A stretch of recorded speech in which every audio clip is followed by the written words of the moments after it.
وسلام على محمد الذي اصطفى أما بعد. فأعوذ بالله من الشيطان الرجيم. بسم الله الرحمن الرحيم. فاصدع بما تؤمر وأعرض عن المشركين. وقال أيضا وأنذر عشيرتك الأقربين. سبحان ربك رب العزة عما يصفون وسلام على المرسلين والحمد لله رب العالمين. اللهم صل على سيدنا محمد وعلى آل سيدنا محمد وبارك وسلم. اللهم صل على سيدنا محمد وعلى آل سيدنا محمد وبارك وسلم. اللهم صل على سيدنا محمد وعلى آل سيدنا محمد وبارك وسلم. أما بعد.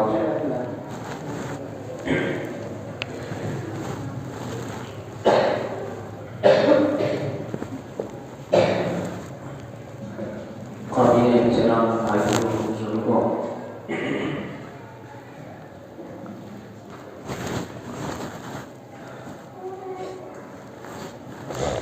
سیرت طیبہ کے عنوان سے نبی اکرم سرکار دو عالم صلی اللہ علیہ وسلم کی پوری زندگی از اول تا آخر سلسلہ بار بیانات کی شکل میں حضرات کے سامنے آ رہی ہے. ابھی ہماری گفتگو یہاں تک پہنچی ہے کہ جس وقت ہمارے آقا حضرت محمد صلی اللہ علیہ وسلم 40 سال کے ہوئے، ایک دن غار حرا میں بیٹھے ہوئے تھے کہ حضرت جبرائیل آئے، سلام کیا اور کہا پڑھیے. حضرت پاک صلی اللہ علیہ وسلم نے فرمایا کہ ما انا بقارئ، کہ میں پڑھا ہوا نہیں.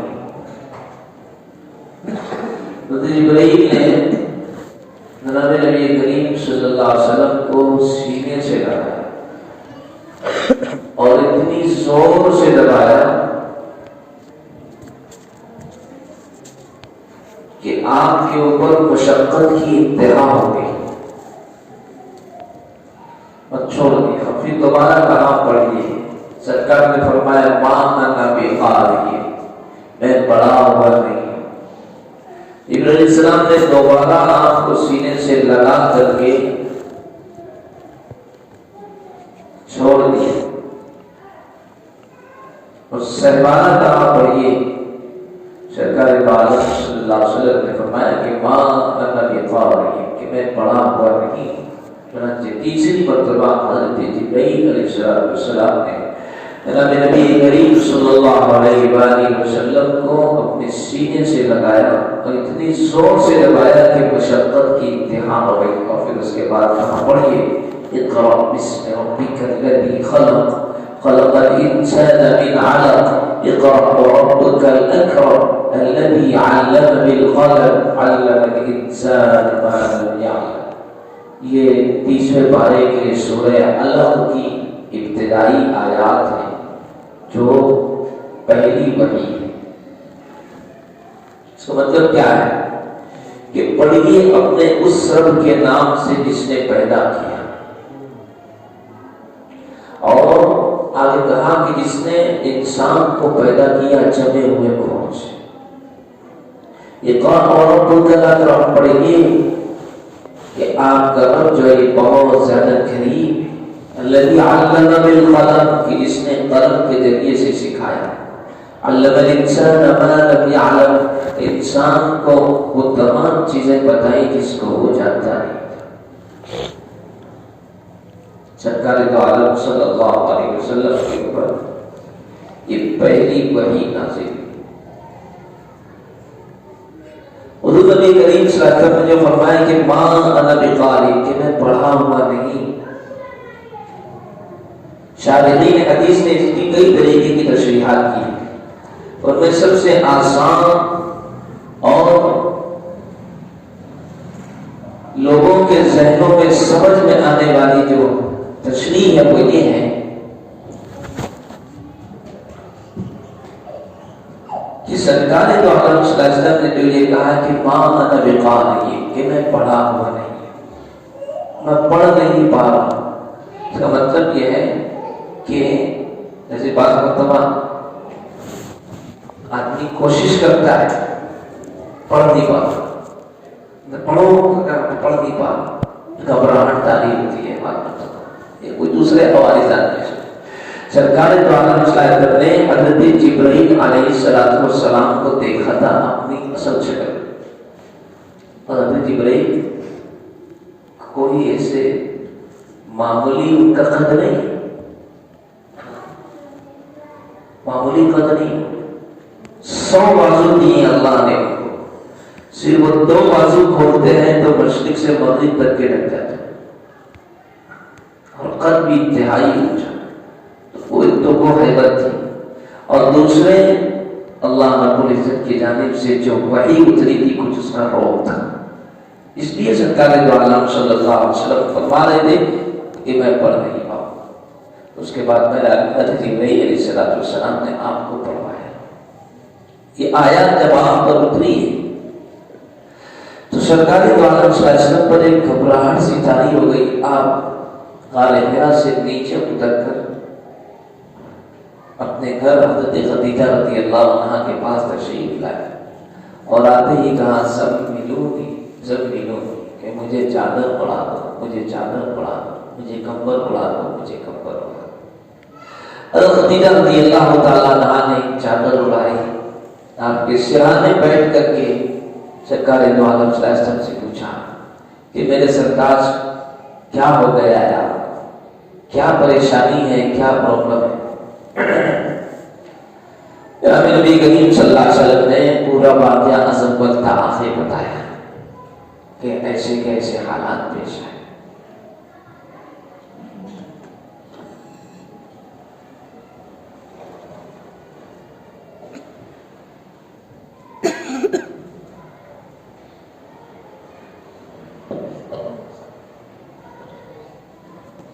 اور یہ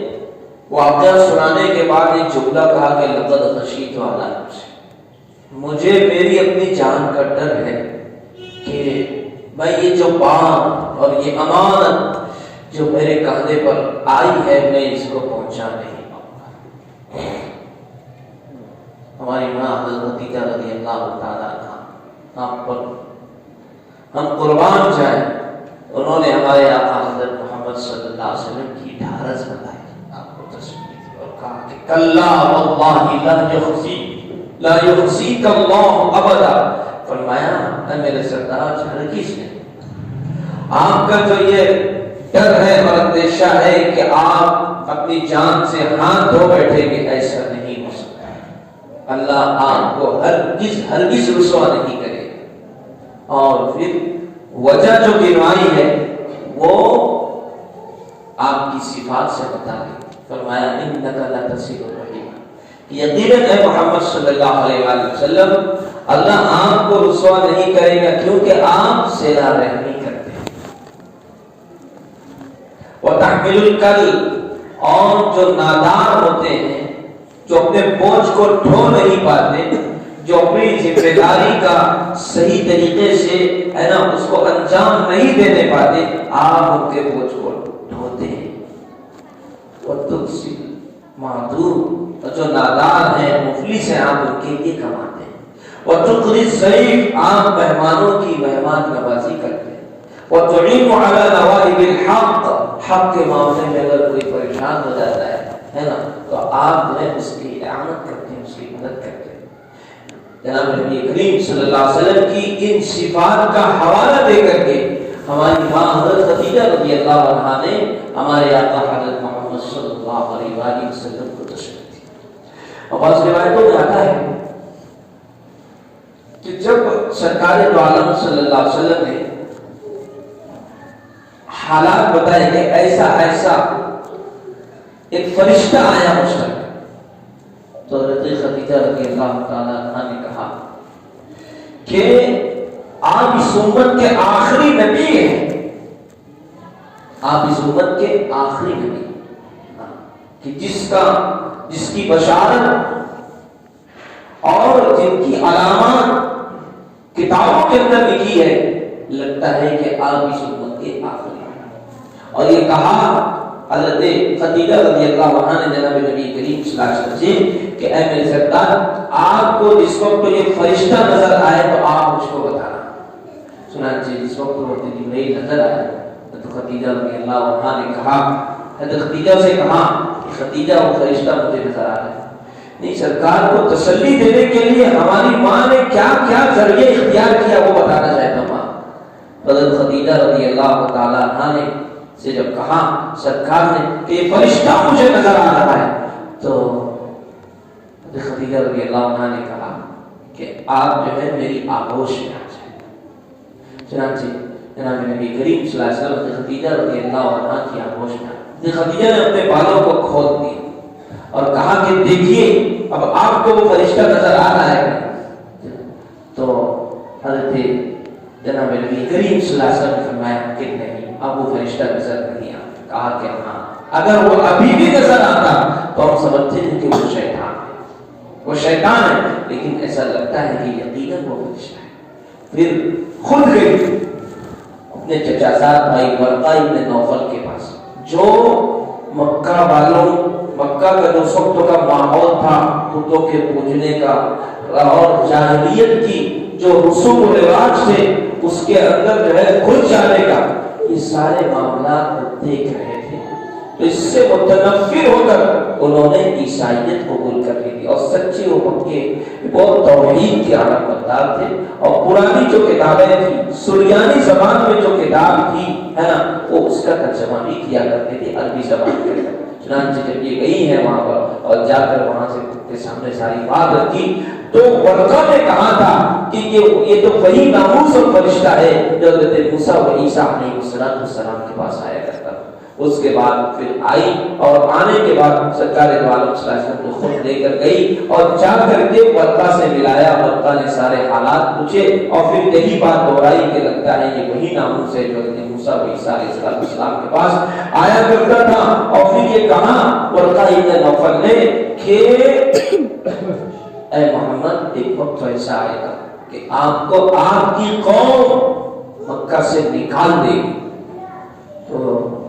جناب نبی کریم صلی اللہ علیہ وسلم نے حیرت سے کہا کیا میری قوم مجھے نکال دے گی؟ کہا کہ ہاں، آپ کو نکال دے گی۔ اور ورقہ نے کہا کہ کاش کہ میں اس وقت تو زندہ رہتا اور میرے اندر طاقت ہوتی تو میں ضرور آپ کا ساتھ دیتا، لیکن لکھا ہے کہ اس کے 3-4 روز کے بعد ہی ورقہ ابن نوفل کا انتقال ہو گیا۔ بہرحال جناب نبی کریم صلی اللہ علیہ وآلہ وسلم وہاں تشریف لائے، اور اس طریقے سے آپ کی جو نبوت تھی اس کا آغاز ہوا۔ اس کے بعد سب سے پہلے آپ پر جو ایمان لانے والی ہے وہ ایک خاتون ہے، وہ حضرت خدیجہ رضی اللہ تعالیٰ۔ بعض لوگوں نے کہا ہے کہ ورقہ ابن نوفل نے بھی آپ کے اوپر ایمان لائے، دوسرے نمبر پر انہوں نے ایمان، تیسرے نمبر پر ایمان لایا حضرت خدیجہ رضی اللہ تعالی عنہا،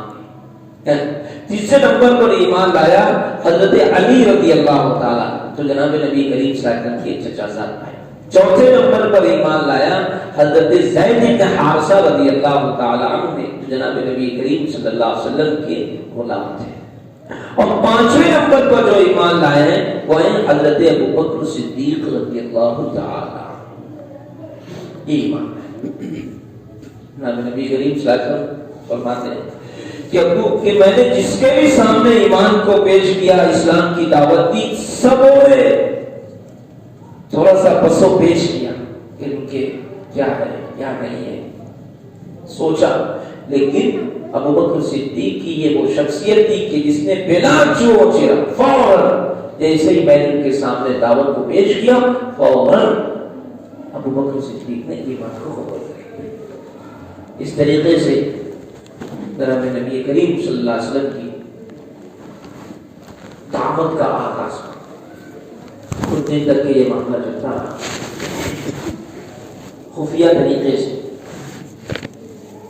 آپ جو ہے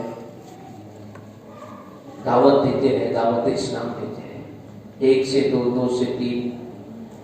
لوگ حلقہ بگوش اسلام ہوتے ہیں۔ بہت سارے لوگ جن کے کانوں تک کی بات پہنچتی تھی تحقیقات کے لیے بھی ہے۔ چنانچہ حضرت شیخ نے بھی لکھا ہے، حضرت ابو ذر غفاری رضی اللہ عنہ کا اسلام سے بتا دیا کہ جب یہ بات، کیونکہ اس وقت تو ایسا تھا کہ سرکار دو عالم صلی اللہ علیہ وسلم کی نبوت پر ایمان لانا گویا کہ اپنے آپ کو مشقتوں میں اور تکلیفوں میں ڈالنا تھا۔ اللہ کی توحید کو ماننا گویا کہ اپنے آپ کو مشقت میں اور تکلیف میں ڈالنا تھا۔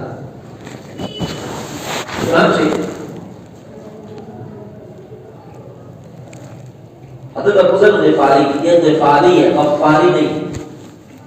ابو ذر غفاری، فا پر زبر آئے، تشدید نہیں،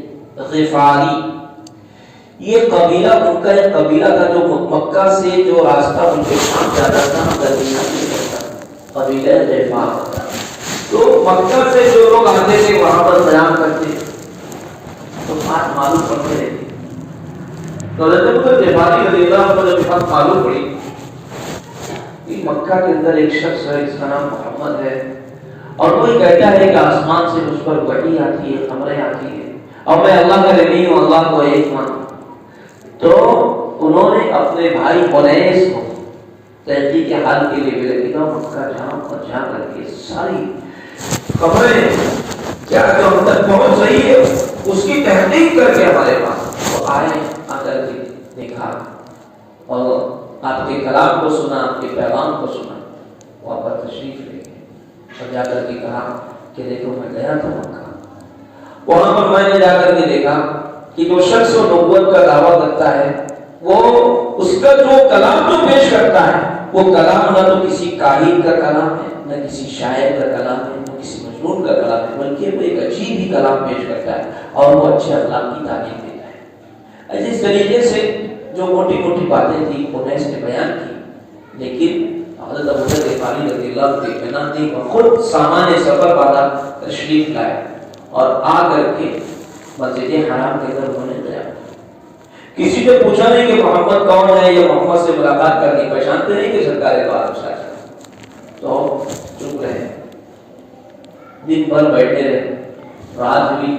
حضرت علی رضی اللہ عنہ تشریف لائے، ان کی کٹھی کے اندر تھا، مہمانوں کی خدمت تھا، تشریف لائے، دیکھا کہ پردیسی مسافر لگ رہا ہے، کہا چلیے ہمارے گھر چلیے کھانا کھانے، پہلے ہوٹل وغیرہ تھی، ایسے لوگ جو ہے لوگ خود بخود لوگوں کے پاس جاتے تھے اور ان کو اپنا مہمان بنا لیا۔ چنانچہ حضرت علی رضی اللہ عنہ کو لے کر کے گئے، رات میں کھانا کھلایا، قیام کروایا، صبح ہوئی، پھر یہ آئے اور آ کر کے دن بھر مسجد حرام کے اندر بیٹھے رہے، پھر رات ہوئی،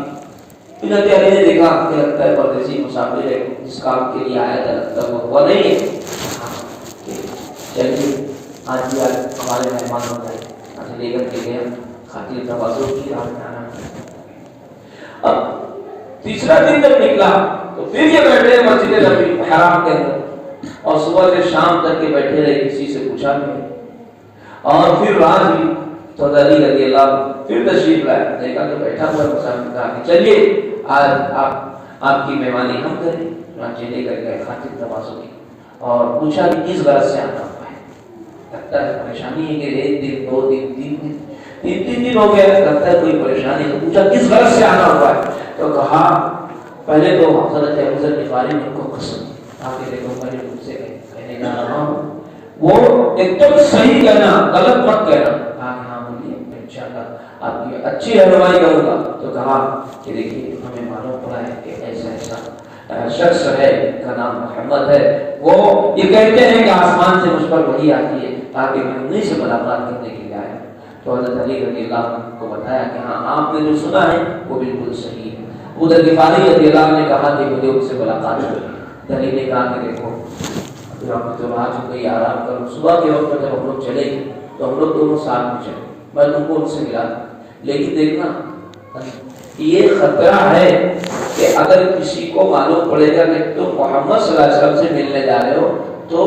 تم کو تکلیف پہنچائے، تو اگر ایسا مجھ کو لگے گا کہ کوئی مسئلہ ہے نا، کوئی ہمارا پیچھا کر رہا ہے، تکلیف ہو سکتی ہے، تو چلتے چلتے میں کیا کروں گا، میں اپنا جوتا صحیح کرنے لگوں گا یا پیشاب کرنے لگوں گا، تو تم کیا کرنا، تم آگے بڑھ جانا۔ تو جو پیچھا کرنے والا ہو اس کو خواتین کے دونوں ساتھ میں تو لگے، اس کو ایسا لگے گا کہ شاید اتفاقاً یہ لوگ ساتھ میں چلے۔ چنانچہ حضرت علی رضی اللہ عنہ صبح میں نکلے، حضرت غفاری بھی پیچھے پیچھے نکلے۔ حضرت علی گئے سرکار دو عالم صلی اللہ علیہ وسلم کے پاس، حضرت ابوذر غفاری بھی گئے، جا کر کے ان کے سامنے بات چیت ہوئی، سوال جواب ہوا، مطمئن ہوئے۔ اللہ کے نبی سرکار دو عالم صلی اللہ علیہ وسلم کے ہاتھوں پر انہوں نے قبول کیا، ایمان قبول کیا۔ جناب نبی کریم صلی اللہ علیہ وسلم فرمایا، ابوذر دیکھو ابھی بڑا مسئلہ ہے، ابھی جو بھی ایمان قبول کر لے رہا ہے تو وہ تکلیف کے ساتھ ہے، لہذا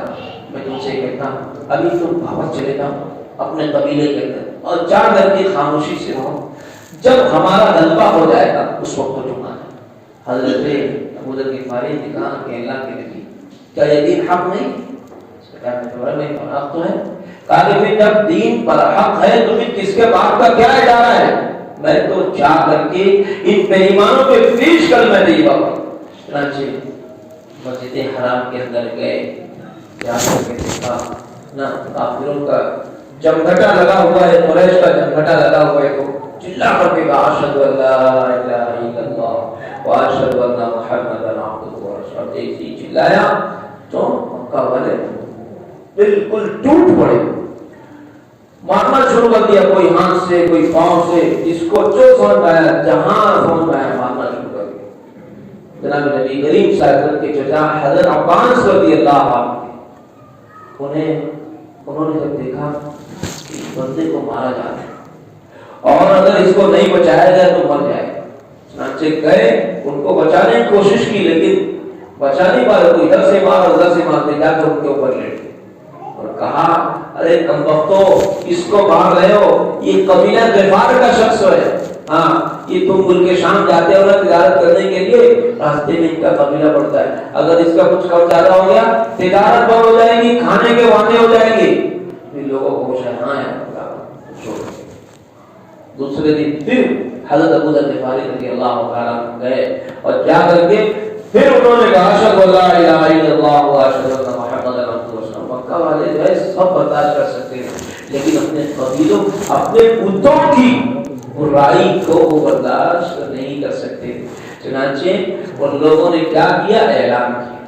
ان لوگوں نے کیا کیا، پھر مارنا شروع کیا حضرت ابوذر غفاری رضی اللہ عنہ کو، اور پھر اس طریقے سے حضرت عباس رضی اللہ عنہ پھر خود تشریف پھر آئے اور مسلمان نہیں ہوئے، حضرت عباس بعد میں مسلمان ہوئے، پھر ان کے اوپر لیٹ گئے اور پھر اس طریقے سے ان کو بچایا۔ اس کے بعد جناب نبی کریم صلی اللہ علیہ وسلم کے کہنے کے مطابق حضرت ابوذر غفاری رضی اللہ عنہ واپس گئے اپنے قبیلے اور جا کر کے وہاں پر رہنے لگے۔ اس کے بعد اس وقت سرکار دو عالم صلی اللہ علیہ وسلم مکہ سے مدینہ ہجرت کر کے تشریف لے گئے تو آپ بھی تشریف لے گئے۔ حضرت ابوذر غفاری رضی اللہ عنہ جس وقت مکہ سے مدینہ جس وقت تو مکہ سے اپنے قبیلے گئے، انہوں نے جا کر کے اپنی بات کو اور جناب نبی کریم صلی اللہ علیہ وسلم کی بات کو پیش کیا، تو اس بات سے متاثر ہو کر ان کے بھائی نے بھی ایمان قبول کیا اور قبیلے کے اکثریت نے بھی ایمان قبول کر لیا۔ انہیں کے پڑوس میں دوسرا قبیلہ تھا، قبیلہ بنو اسلم، وہاں کے بھی بہت سارے لوگوں نے ایمان کو قبول کر لیا۔ اس طریقے سے معاملہ چلتا رہا 3 سال تک۔ جناب نبی کریم صلی اللہ علیہ وسلم خفیہ خفیہ طریقے سے آپ تبلیغ کرتے ہیں، یہاں تک کہ قرآن پاک کی ایک آیت نازل کی کہ فاصدع بما تؤمر واعرض عن المشرکین، کہ محمد صلی اللہ علیہ وسلم آپ کو جس بات کا حکم دیا گیا ہے آپ اس کو علی اعلان کیجیے، ہاں فاصدع بما تؤمر واعرض عن المشرکین، اور ان مشرکوں کی پرواہ نہ کیجیے۔ چنانچہ جناب نبی کریم صلی اللہ علیہ وسلم اللہ رب العزت کے اس فرمان کے مطابق آپ گئے کوہ صفا پر اور جا کر کے آپ نے مکہ کے جتنے قبائل تھے آپ نے سب کو بلایا، اعلان کیا۔ اس وقت کا یہ دستور تھا اگر کسی کو کوئی اہم بات کہنا ہوتی تو پہاڑ پر چڑھ کر کے اعلان کرتے تھے اور پھر لوگ جمع ہوتے تھے، پھر ان کے سامنے اپنی بات کو رکھا جاتا تھا۔ جناب نبی کریم صلی اللہ علیہ وسلم نے مکہ کے جتنے قبائل تھے سبوں کو بلایا، سب لوگ جب آ گئے تو سرکار نے فرمایا کہ مکہ والوں اگر میں تم سے یہ کہوں کہ اس پہاڑ کے پیچھے ایک لشکر ہے جو قریب تم پر حملہ آور ہونے والا ہے، تو کیا تم میری بات کو مان لو گے؟ مکہ والوں نے کہا کہ کیوں نہیں، اے محمد ہم نے آپ کو بچپن سے لے کر جوانی تک اور ابھی تک کے ہم نے آپ کو کبھی بھی جھوٹ بولتے ہوئے نہیں پایا، آپ صادق ہیں، امین ہیں، آپ سچے ہیں، ہے نا؟ تو آپ اگر کہیں گے تو ہم کیوں نہیں مانیں گے؟ جناب نبی کریم صلی اللہ علیہ وسلم نے جب دیکھا کہ مکہ والے اس پر تیار ہو گئے تو کہا کہ دیکھو اب میں تمہیں بتا رہا ہوں کہ یہ زندگی کچھ نہیں ہے، یہ بتوں سے کچھ نہیں ہوتا، کرنے والی ذات، میں مفہوم بتا رہا ہوں، کرنے والی ذات اللہ کی ہے، اور لا الہ الا اللہ کہہ لو، اللہ کی وحدانیت کا اقرار کر لو اور میری رسالت کا اقرار کر لو، تم کامیاب ہو جاؤ گے۔ اللہ رب العزت دنیا کے اندر بھی تمہیں چین سکون کے ساتھ رکھے گا، مرنے کے بعد بھی ہمیشہ ہمیشہ بھی جنت کے اندر داخل کرے گا۔ جب یہ ہوا تو سرکار دو عالم صلی اللہ علیہ وسلم کا چچا جو تھا ابو لہب لعنت اللہ علیہ والملائکۃ والناس اجمعین، اس بدمعاش نے کہا کہ تبت لک لہذا جماعتنا یا محمد، کہ محمد تمہاری بربادی ہو، کیا تم نے اسی لیے ہم کو جمع کیا تھا یہاں پر؟ تمہاری بربادی ہو، کیا تم نے اسی لیے ہم کو جمع کیا تھا یہاں پر؟ اور یہ کہا، اس کے بعد جو مجمع تھا وہ خود بخود منتشر ہو، لیکن جناب نبی کریم صلی اللہ علیہ وسلم اپنی دعوت سے باز نہیں آئے۔ اس کے بعد قرآن پاک کی ایک اور آیت نازل ہوئی، وَأَنذِرْ عَشِيرَتَكَ الْأَقْرَبِينَ، کہ محمد صلی اللہ علیہ وسلم آپ اپنے قریبی رشتہ داروں کو ڈرائیے، گھر کے لوگوں کو ڈرائیے۔ تو آپ نے کیا کیا؟ حضرت علی سے کہا، حضرت علی دعوت کا انتظام کرو، ایک سا گلے کا نظر کرو، ایک پیالے دودھ کا نظر کرو، اور بکری کے دست کا گوشت لاؤ۔ چنانچہ سرکار دو عالم صلی اللہ علیہ وسلم نے عبد المطلب کے جو 9 بیٹے تھے، جتنے بیٹے تھے، حضرت عباس، ابو طالب، ابو لہب، حضرت زبیر اور بھی بہت سارے جو تھے ان کے چچا، ہے نا، سبوں کو بلایا۔ لکھا ہے کہ 40 سے 45 آدمی جمع، اور کھانا جو تھا وہ بہت کم تھا، لیکن سرکار دو عالم صلی اللہ علیہ وسلم نے وہ 10 ٹکڑا جو گوشت تھا اسے اپنی زبان پہ لگایا، اپنے ہونٹ سے کاٹ کر کے اس کے اندر رکھا، وہ 40 کے 40 آدمی جو تھے وہ کھا لیے، اور وہ کھانا ویسے کا ویسے کھانا انہوں نے جب کھا لیے، سرکار دو عالم صلی اللہ علیہ وسلم اپنی بات کو رکھنا چاہا تو پھر ابو لہب آیا اور اس نے کہا، کیا کہا کہ محمد نے کھانے پر جادو کر دیا ہے۔ چنانچہ سب لوگ چلے گئے۔ دوسرے دن پھر جناب نبی کریم صلی اللہ علیہ وسلم نے حضرت علی سے کہا کہ علی پھر سے دعوت دی، اور پھر تمام لوگ جمع ہوئے، اور پھر سرکار دو عالم صلی اللہ علیہ وسلم اپنی بات رکھی، لیکن کسی نے بھی اپنی بات پر کام نہیں کرا۔ جناب نبی کریم صلی اللہ علیہ وآلہ وسلم اپنی دعوت پر اور اپنی بات پر قائم ہو۔ یہ جس وقت تک ایسا تھا ہمارا کہ کھلا طریقے سے تبلیغ نہیں کرنی ہے، خفیہ ہی تبلیغ کرنی ہے، چھپ چھپ کر کے تبلیغ کرنی ہے، تو سرکار دو عالم صلی اللہ علیہ وسلم کی تبلیغ کا جو مرکز تھا وہ تھا دار ارقم، حضرت ارقم رضی اللہ عنہ کا گھر۔ یہ حضرت ارقم رضی اللہ عنہ کا جو گھر تھا یہ کوہ صفا پر، صفا نامی پہاڑی کے سامنے واقع تھا۔ حضرت ارقم رضی اللہ عنہ کا گھر، جناب نبی کریم صلی اللہ علیہ وسلم اور جو دیگر صحابہ جو ایمان لے کر کے آتے تھے وہ وہیں پر جا کر کے جمع ہوتے تھے۔ سرکار دو عالم صلی اللہ علیہ وآلہ وسلم ان کی وہیں پر تبلیغ کرتے تھے، ان کو وہیں پر دین کی باتیں اور دین کی دعوت، دین کی مسائل اور بھی جتنی باتیں جو ہوتی تھی سرکار دو عالم صلی اللہ علیہ وآلہ وسلم وہاں پر ان کو سمجھایا کرتے تھے۔ اگلی باتیں انشاءاللہ آئندہ ہوگی۔ اللہ ہم سب کو عمل کی توفیق نصیب